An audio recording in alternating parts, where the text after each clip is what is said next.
চলো দেখে নেওয়া যাক অ্যালজেব্রার একটি ইম্পর্টেন্ট টপিক। এই টপিক থেকে যেটাকে আমরা বলি x+1/x রিলেটেড যে অঙ্কগুলো, এই ফরম্যাটের অঙ্কগুলো আমরা মক টেস্টে প্রচুর মাত্রায় পেয়ে থাকি এবং ইভেন পরীক্ষাতেও ভরে ভরে আসে।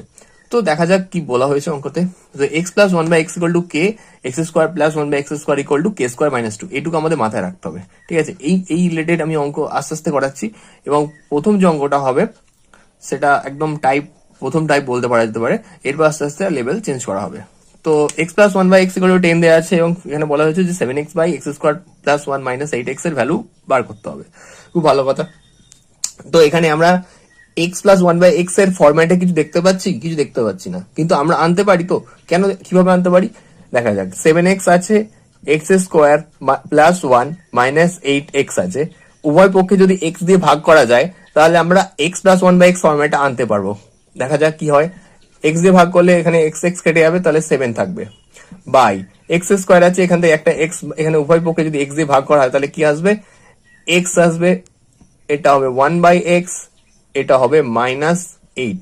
তো 1/x পেয়ে গেলাম। এখানে 1/x এর x+1/x কত, x+1/x এর ভ্যালু এখানে পেয়ে গেছি, যেটা এখানে দেওয়া আছে অলরেডি, এটা গিভেন।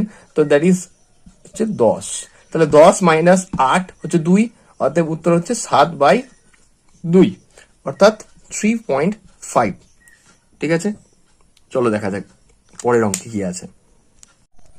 চলো দেখে নেওয়া যাক এই অঙ্কে কি বলা হয়েছে। তো অঙ্কে বলা হচ্ছে যে 1/x - 2 + x = 8, দেন 1/x - 2 তার হোল স্কোয়ার প্লাস x - 2 তার হোল স্কোয়ার = কত জানতে চেয়েছে। আচ্ছা, তো আমাদের প্রথম কাজ হলো আমাকে এই ফরম্যাটে আনতে হবে জিনিসটাকে।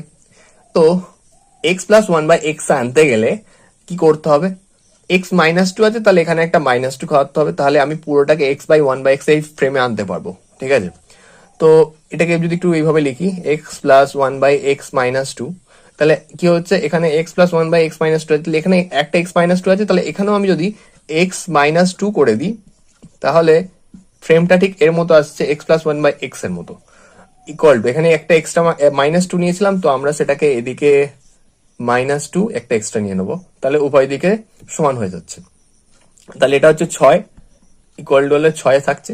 এবার চেয়েছে কি x 1/x - 2 তার হোল স্কোয়ার প্লাস x - 2 তার হোল স্কোয়ার, তাহলে এর হোল স্কোয়ার, x - 2 তার হোল স্কোয়ার প্লাস 1/x - 2 তার হোল স্কোয়ার মান চেয়েছে।